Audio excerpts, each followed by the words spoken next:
Um, so I'm William Hurley. I'm the Chief Technology Officer at Forum One. We're a full-service digital agency serving organizations in the public sector, so that's nonprofits, NGOs, foundations, and federal, local, and state governments. Today we're going to be talking about looking at content, moving beyond sort of just your basic content taxonomy and keywords, ranking your content by popularity that you're already achieving through analytics, and then we're going to get down into recommending appropriate content from your users, and then using that information to classify them to get to sort of attributes of your users that you can then use to customize the site overall. But really the key part of it is to be able to get information about your users and your content that they're not necessarily immediately disclosing. These are called latent attributes. So it's information that's in the word choice that your authors use, in the behavior that your users have, that is not an explicit definition for you, and using that to enhance their ability to interact with your site. So for folks keeping score at home, what we're going to be talking about is primarily unsupervised learning. Right? It's information that we don't have an example that we're trying to match things to. We're taking behavior, or in this case content, and drawing conclusions from that sometimes maybe not what you would immediately guess.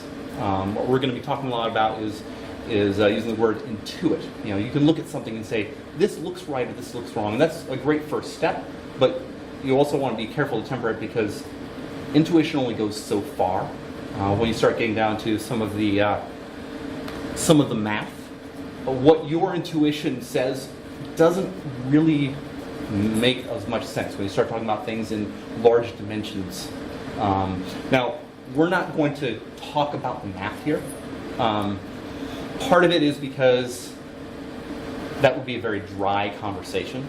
And also part of it is because I don't really know all of it myself. There are people on my team who are much more aware of it than I am. But the good news is there's services and tools out there that allow you to achieve these results without having to really understand it, which is pretty awesome.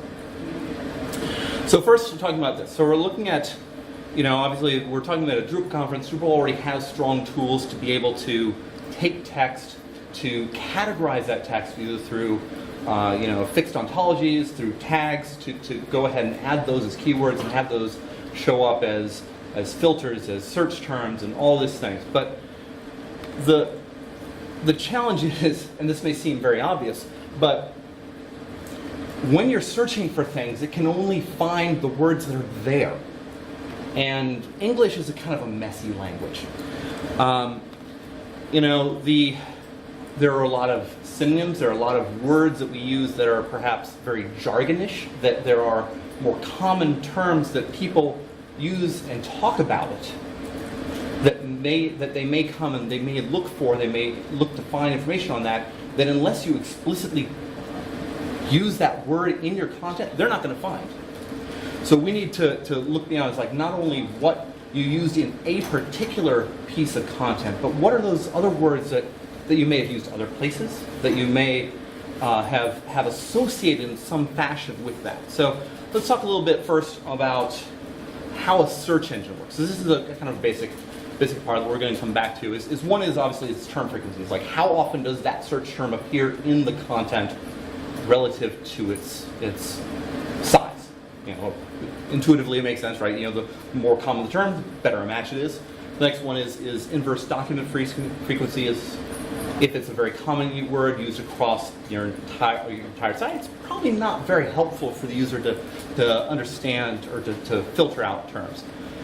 One is, and then there's similarity is if the user is searching for multiple words, the more words it finds, the better a match it is.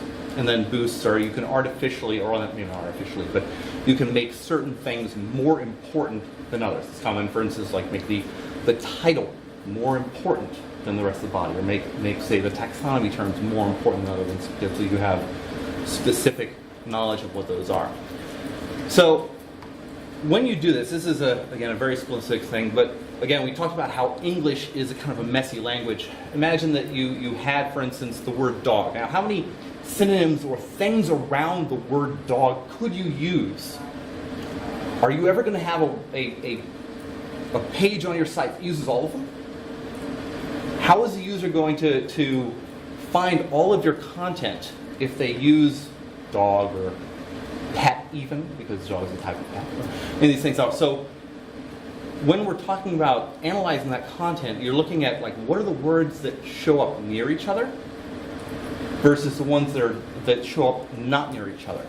And this can be used to form a model to understand what are the terms, what are these topics that are not necessarily synonyms, they're not even necessarily directly related, but they're terms that you use frequently near each other that are clustered together. And this gives you the ability to say, or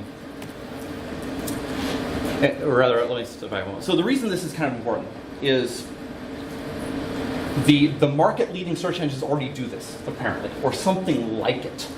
So Moz, the search engine company, or sort of SEO company, though I think they may have changed their name recently, did an analysis comparing the sort of the correlations between different ways of understanding how Google is working. One is that simple model we talked about, the term frequency and inverse document frequency, was the lowest correlation between search results. So if all you've done on your site is, say, a common one installed Solar or Elasticsearch and turn it on, that's what you get, which is good. It's better than PHP doing it, but compared to, again, what people expect when they go to the market leaders, it's a pretty small correlation. Next one up is the how people are followed, the page rank. Again, even that's moderately correlated. And the next one here is we talk about that, I'm going to use the one bit of jargon here, latent Dirichlet allocation. I'm hoping I'm not completely mangling that term. I don't actually know how it's pronounced. It has the highest level of correlation. So whether they're doing this particular way or not, they are looking at how words are associated with each other and how they're used to try and fill in those gaps to understand what the user is searching for beyond just the words that are put on the page that they index. So the folks at the Center for Strategic and International Studies, CSIS, were kind enough to let me use their content and talk about it here because they have a lot of it. They have some 40,000 pages, and I should know how much traffic they have, but I don't know. But so these examples I thought would work better with a real site with real content rather than just lorem ipsum stuff. So this is an example of something that they talk about, and some of the things that came out of the topic model that was machine generated are pretty obvious, like North Korea. Okay, that's in the text. If you're searching for North Korea, it would get there. Asia defense, it's not directly used, but Asia is, defense is. Pacific Forum is a group that they have that creates content. This post is actually by the Pacific Forum group. They don't use the term anywhere in the text. So if you were to search for Pacific Forum on their site, you would not find this piece of content.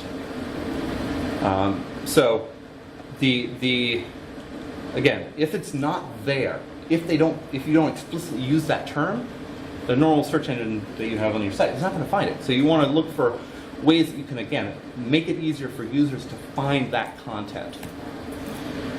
So that helps part of the way. That helps with, someone goes to their term, puts in a term, it may not be used on that, it may be used in some other variation, but that's going to help them, again, add more results.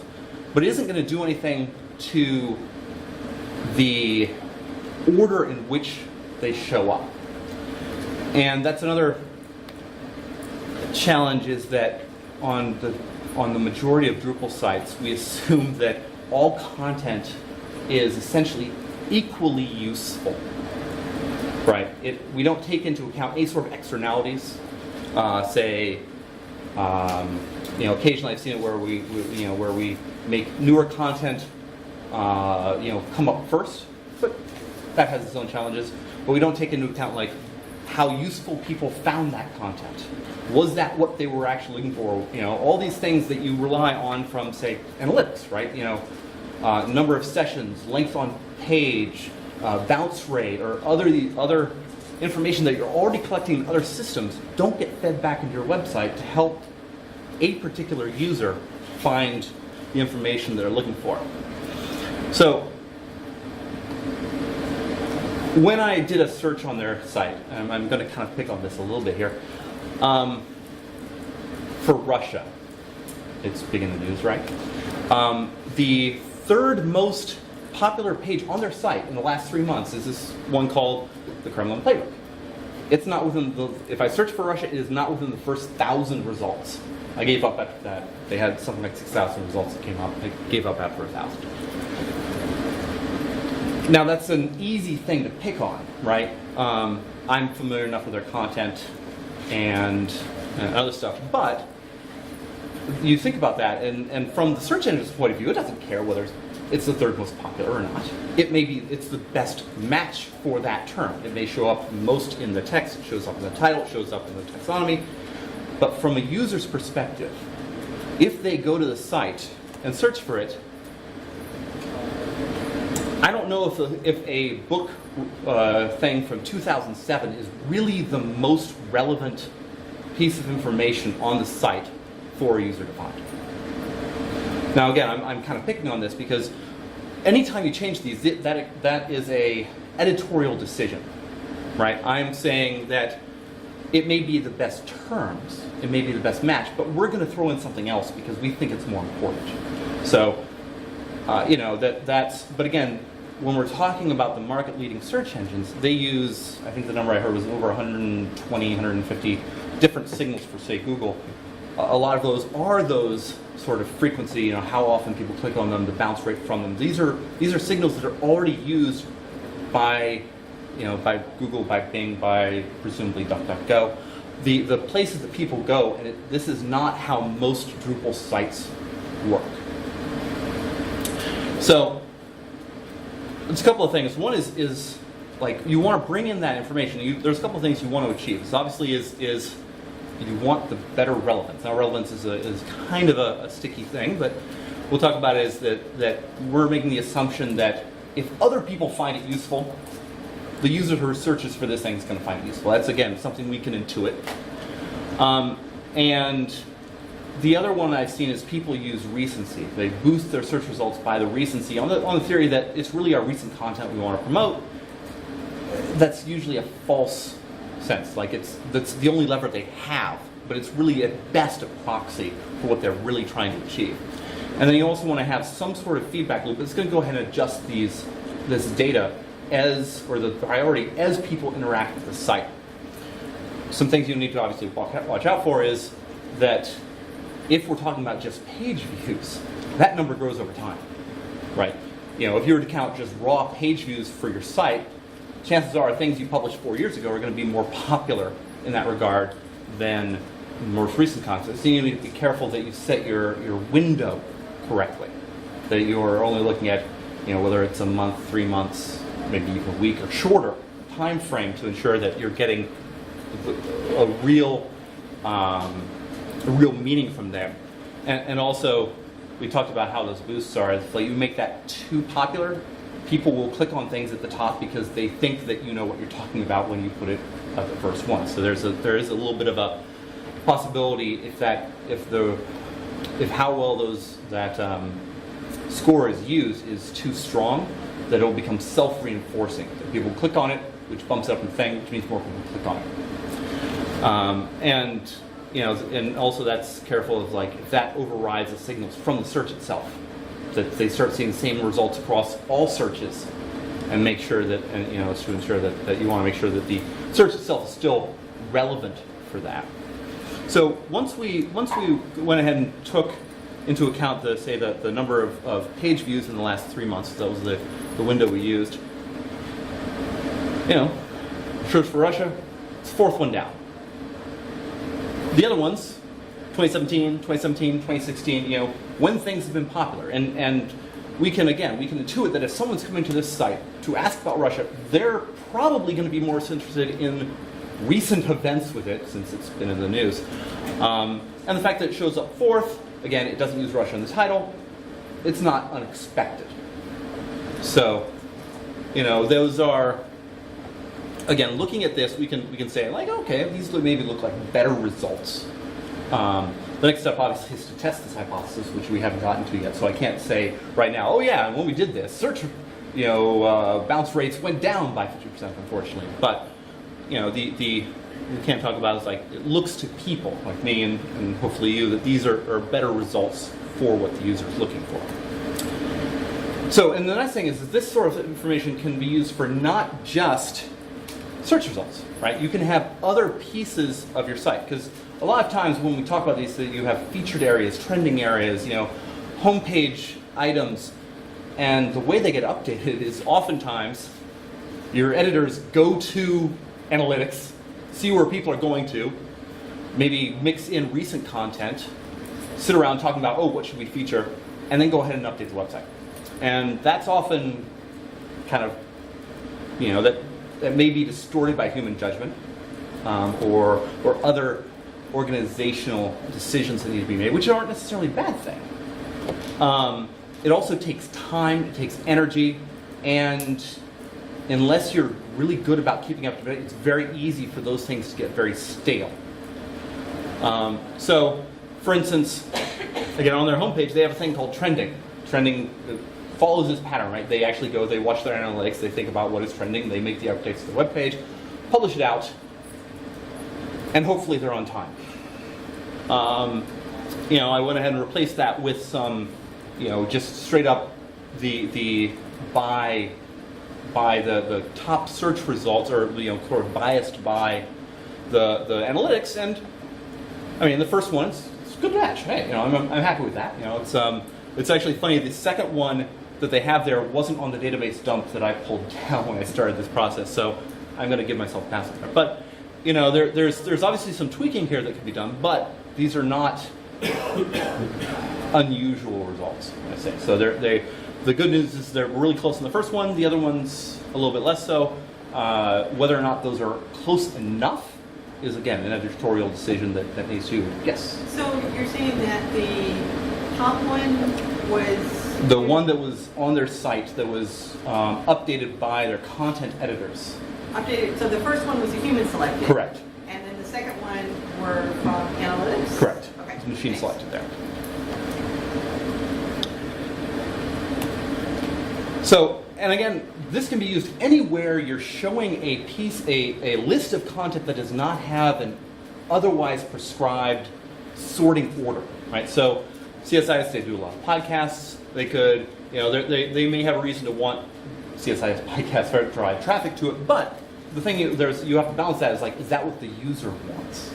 Is that what the user can do? And obviously, it's not an appropriate solution to all places, but again, the less work that a human has to do, generally, the less time they have to spend on it, the less attention they have to give to it, and the people are human, sometimes they forget things, and the less you have to rely on people, I confess I'm a big fan of automation, so the less you have to rely on that, in general, is a good thing in these regards.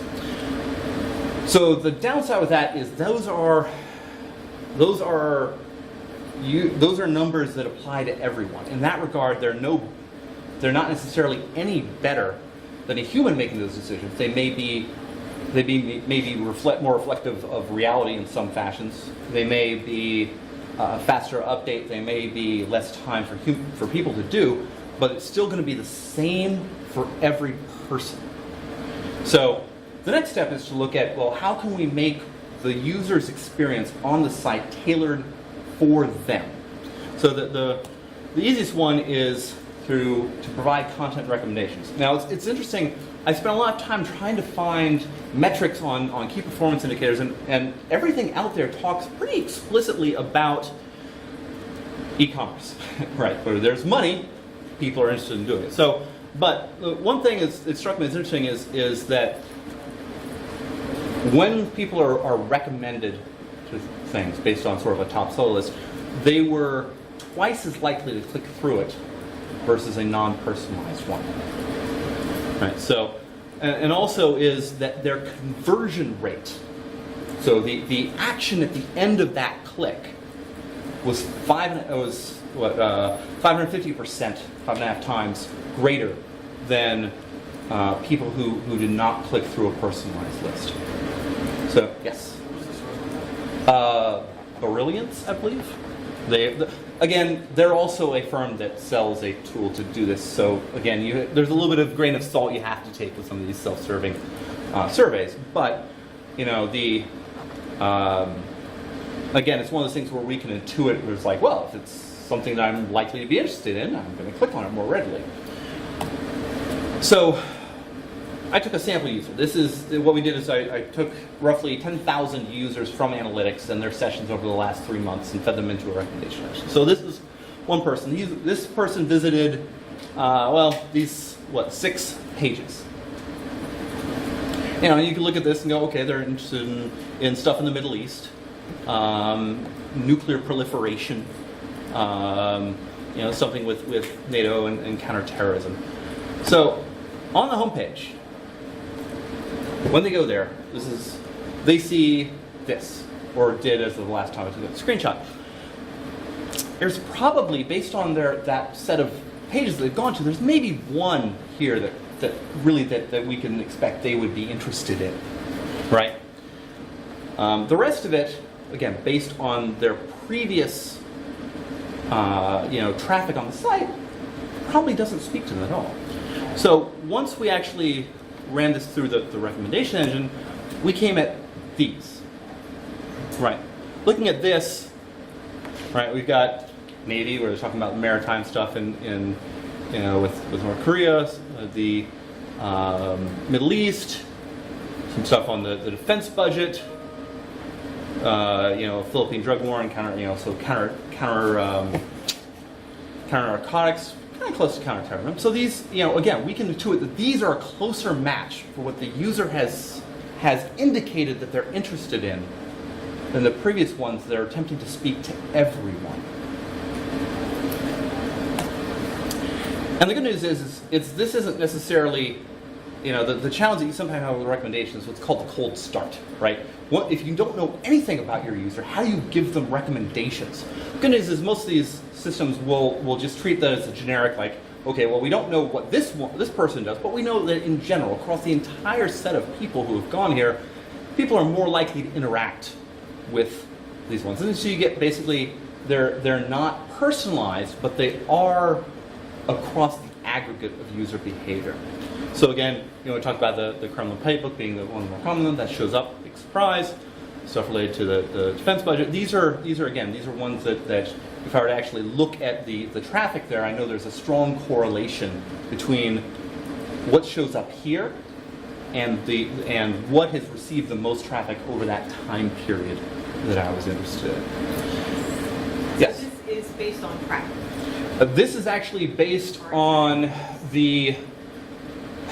So what we did is each interaction, so each time a user viewed a page, each time they shared a page, each time they downloaded the PDF, that it went into a big list. And these are what the system believes people are more likely to click. Something in Drupal, or this third-party system? It is a third-party system, okay, yes. Cool. And these are the ones that the system thinks that people, again, without knowing anything about them, are more likely to interact with, or most likely to interact with, I should say. So when we talk about that, some kind of key parts about how a recommendation engine works. So the first part is, we observe behavior, right? We observe through, in this case, through analytics, that users go to pages, they share them via, social media through the links that are on the site. They may download a PDF or interact in some other fashion. Again, this is an area where every site likely is going to be different, with probably the exception of viewing. We identify the things that are attributes of each document that correlate strongly with that behavior. So this allows you to take into account, all your taxonomies. Again, even information about the users themselves that you know of. Maybe if it's just like, GeoIP stuff, their country of origin, whatever level of thing you want to, time of day. Basically, any sort of data that you have can be used to draw a correlation. And the system will actually, things that are not strongly correlated will ignore and throw out, and won't use them to generate the list. And then it's going to present the recommendations, which then feed back, again, through that observed behavior of the user. And so one important thing is to realize is when you're building this, you're building basically a black box that's going to turn user activity into recommendations. We're not building a set of recommendations for each user. We can get those. What that allows us to do is ensure that even for a user that wasn't there when we built the model, we can still get recommendations for them that are based on the behavior of other people. So, usually on these things, building the model is something you have to kick off. It may take some time depending on the amount of things. It's not something that you're going to do for every user, for every visit. You might do it every hour maybe, every day maybe, depending on sort of the time frame for it. But even if a new user comes to your site and navigates around, you'll be able to present them with recommendations that are personalized to them based on the traffic of other people who share similar, similar activities, similar characteristics. So that's one thing. The challenge is there are still a lot of places where you don't having an idea of what the user might click on isn't really going to move the needle. You still need to. There's still a lot of parts of the site that you may want to customize for a user, but not just in the I want to show you a list of content. You want to actually customize like how they interact with it beyond that. So a reason is again, personalization makes a difference, right? So looking at this sort of from HubSpot, they're a CRM provider, is like personalized call to actions are more effective than non-personalized ones. So there's a couple of ways of getting information about the user in order to personalize something. One is obviously you can ask them. That's a pretty traditional way. The problem with that is the drop-off when you start adding form elements to these things is pretty dramatic. Right? It's never great to begin with. But the instant you start adding large number of fields, and this is actually, if you have text areas or select box, this is much, much worse. There are certain fields that are bad for conversion. But in general, even across those, we drop from a high of 25% if we're, down to what, 10% when we start going 10. So if you present them with a set of checkboxes equal to your entire taxonomy of your site, your conversion rate's probably going to be very low. So what we want to do is create a list of what are the topics that someone's interested in without having to ask them. So the good news is what we can do is we can take that recommendation stuff that we've already got. Now there are several ways of doing this. I'm going to talk about a way here, but there are alternate ways. So the easiest one is we can look at those recommended content, and we can basically just create a union of all of the things that those things are tagged with. And then we can sort that and we find, okay, what are the topics, what are the categories, what are the whatever taxonomy terms that you have that match closest to the content that we've already decided the user is more likely to interact with. So when we looked at that user from the previous example, right? So that worked out to defense and security, geopolitics and international security, and commentaries, critical questions, and newsletters. Again, we can intuit this makes sense. The good news is these are actually things that we can do something with. So we can now say not just there's this user who is interested in these 10 or 12 or 20 or whatever it knows. We can say this user is interested in defense and security. We can make decisions on that. We can customize the website for that. For instance, they have a sign-up one. Get events notifications updated. That's pretty generic. What if we change that to get insights on defense and security? This is my copy, not theirs. So I'm not a copywriter, but so this is a pretty self-example. It's like that was the highest. That was the taxonomy term that had the strongest correlation with the content that we were recommending to them. What if we customize all of our asks, or all our call to actions on the site by those things? There's also another place that we spend a lot of effort on that is pretty generic. There's whether it's giant imagery up at the top, slideshows. These are things that are often very prominent. They often consume the entire space above the fold, but they're also very often deliberately chosen. And if we were to just throw in whatever came out of the recommendation engine, one, we might not have the appropriate imagery, because not everything is has that sort of imagery that we want to display in a large format like this. And also, not everything is going to want to be featured, right? We still want people's editorial decisions. This is still important. We don't want to have where it's like, oh, well, what's going to be on our homepage? We don't know. Like, for such an important part of the site. Also, from the same surveys earlier, above the fold recommendations are significantly,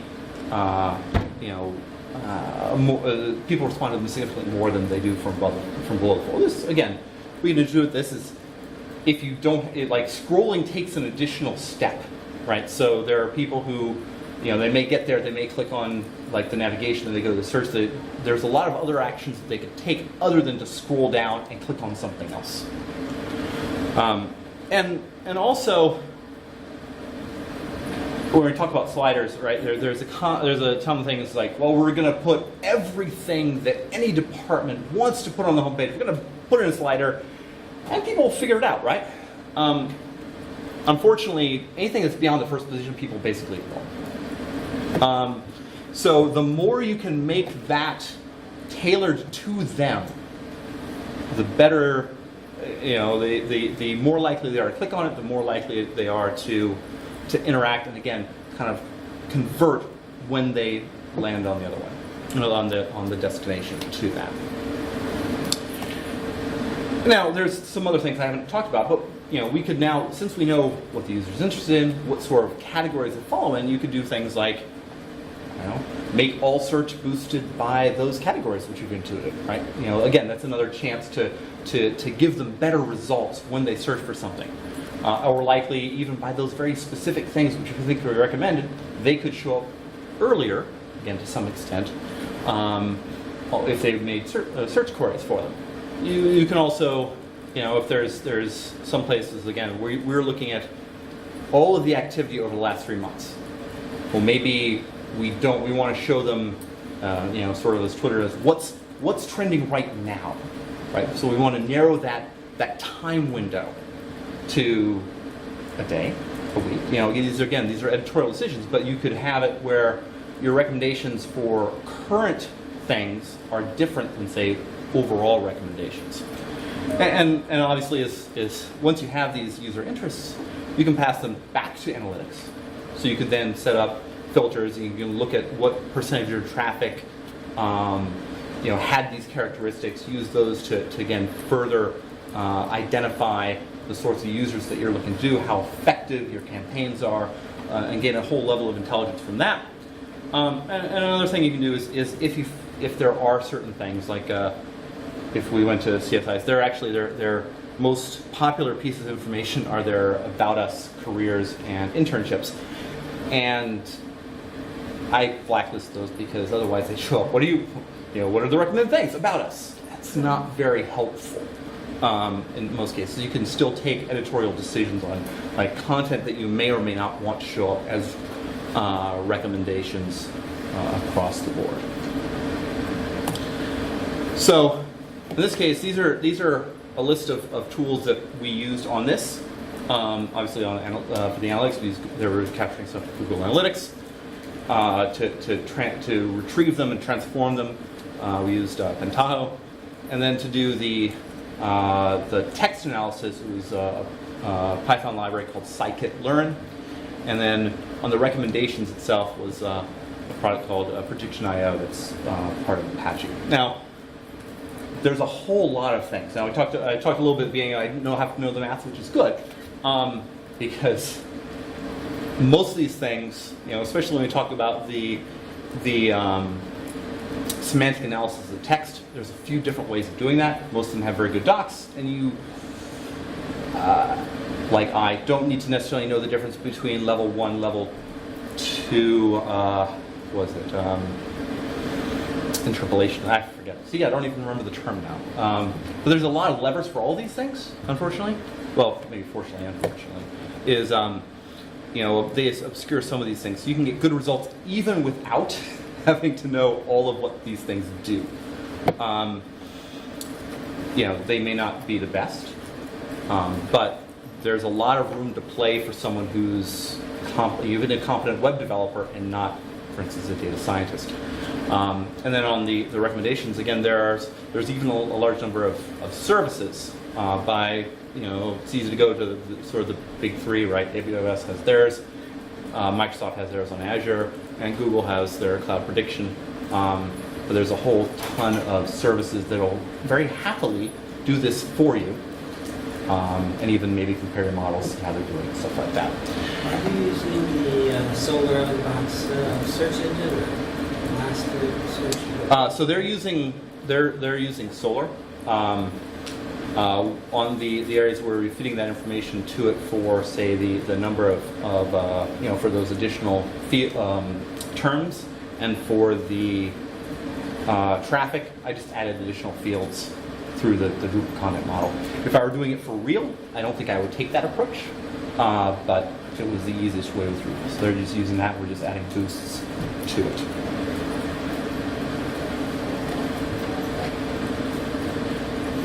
So that is everything.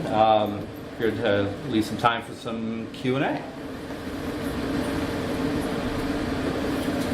me check what is the margin that you added into the search feed? I'm sorry, can you say that again? Do you use a module to actually add those tags and stuff into the search? No, I just added them as basic field bases, field instances, the content types, and then just dropped them right into the database. So it was the simplest way. Yes? So I must have spaced out when you were, what is queries here for the personalized recommendations? Sure. In most cases, there's a lot of different ways of getting at recommendations. So we used a basic sort of personalized recommendation. That's in this case, it's a user-to-user collaborative filtering. So that basically says, like, this user's done this, what have other users done, and how close are they to do it? There's other ways of doing it. So, for instance, you can also get, I'm sure you've seen on Amazon where it's like, people who've done this also did this. That's an item similarity match. So are you writing a custom query in Drupal to pull these, where it's looking at users who signed up for the same email list or something like that, or So you decided that they're like each other? That comes down to a little bit of the black box of the recommendation engine. So what happens is I feed it events, like this user did this thing on this, or for instance, this user viewed this page, or this user downloaded the PDF on this page, or this user did whatever action. So it's a sort of this tuple of user action item, and then also setting things like, okay, this user also has these attributes, this content also has these attributes, and then it does the magic of comparing the correlation co-occurrence matrix, and I don't know entirely what that means. I found a bunch of images that didn't really make a whole lot of sense to me, so I'm just going to say that jargon. It's in one of those, I'm trying to figure out. Sorry, that's in for the recommender. Okay, okay, gotcha. Yeah. Okay. So as I said, there's a number of different algorithms that most of these things, it comes down to try something. Did it help? Or how well did it help? That's how you do solar reading. Yeah, exactly. I mean, that's very similar. It's like, how do you know when you're getting better search results? You have a KPI that tells you are, and like these things, you're seeing better observations from it. And that's really the only way forward on that. Okay, so to the recommender, you're feeding information about what's happening on the page, as well as who this is. Correct. So cookie base. So in this case, we took all of our information from Google Analytics. So in this case, it was geography. That was really the only other thing that so we they're used. not registered users or anything like Nope. that. It's just totally going by analytics. Exactly. Yeah. Okay, cool. Thanks. Yes. For real, where you're not in production, is that just you have kind of enough time, or are there other obstacles you encountered? Well, so to some extent, this is held together a little bit with chewing gum and baling wire.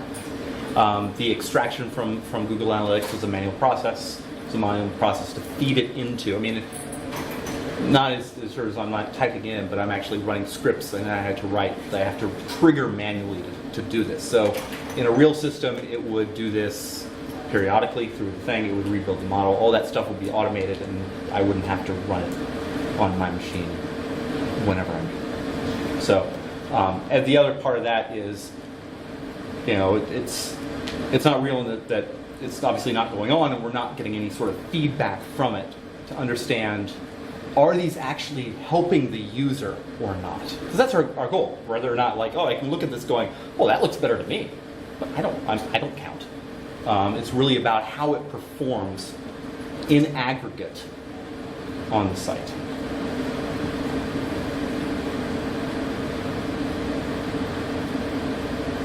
Anyone else? We're a few minutes early. Thanks everyone for coming. And if you have any questions, I'll be here for a little while or upstairs at our booth.